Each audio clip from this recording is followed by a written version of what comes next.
राष्ट्रमत या चॅनलमध्ये आपल्या सर्वांचं स्वागत आहे। आज आहे गुढीपाडवा।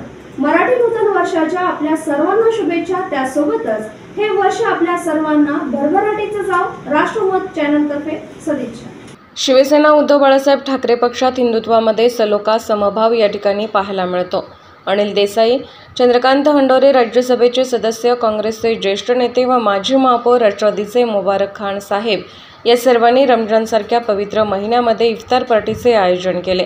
या ठिकाणी मी त्यांच्या उत्सवात सहभागी होण्यासाठी आलो आहे। खरोखरच शिवसेना उद्धव बाळासाहेब ठाकरे या पक्षात हिंदुत्वामध्ये खऱ्या अर्थानं सलोखा समभाव या ठिकाणी पाहायला मिळाला।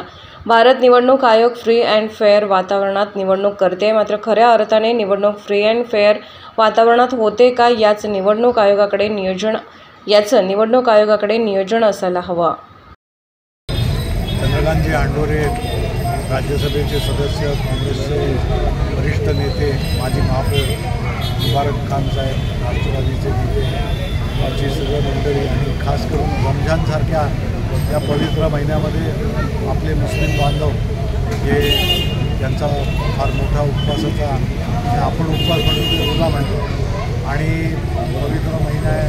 आता 2 दिवसामध्ये मला वाटतं ईद रमजान सुद्धा होणार आहे। तर त्यांचं निबंधन त्यांचं असतं, आपण त्या याच्यामध्ये येऊन सहभागी होण्यासाठी इथे आलो। मला वाटलं एक भाईचारा, एक सलोखा या समाजामध्ये जो डॉक्टर बाबासाहेब आंबेडकरांनी आपल्या भारतीय संविधानामध्ये की समाज कशा रीतीने असावा याचं जे उत्तम संविधानामध्ये ज्या प्रकारे उद्धृत केलेलं आहे ते खरोखर आपण आल्याला जाणतो का? तर शिवसेना पक्ष म्हणजे शिवसेना उद्धव बाळासाहेब ठाकरे पक्ष आणि शिवसेना प्रमुख स्वतः बाळासाहेब ठाकरे शिवसेनेचे पक्षप्रमुख उद्धव यांचं मुळामध्ये हिंदुत्व आपण म्हणतो ते हिंदुत्व म्हणतेच राष्ट्रीयत्व। ह्या राष्ट्रीयत्वामध्ये सर्व धर्म समभाव खऱ्या अर्थानं आपण पाळावा। त्या याने आम्ही सगळं समाजाप्रती काम करण्याचा जो इच्छा होतो ते काम करण्याचा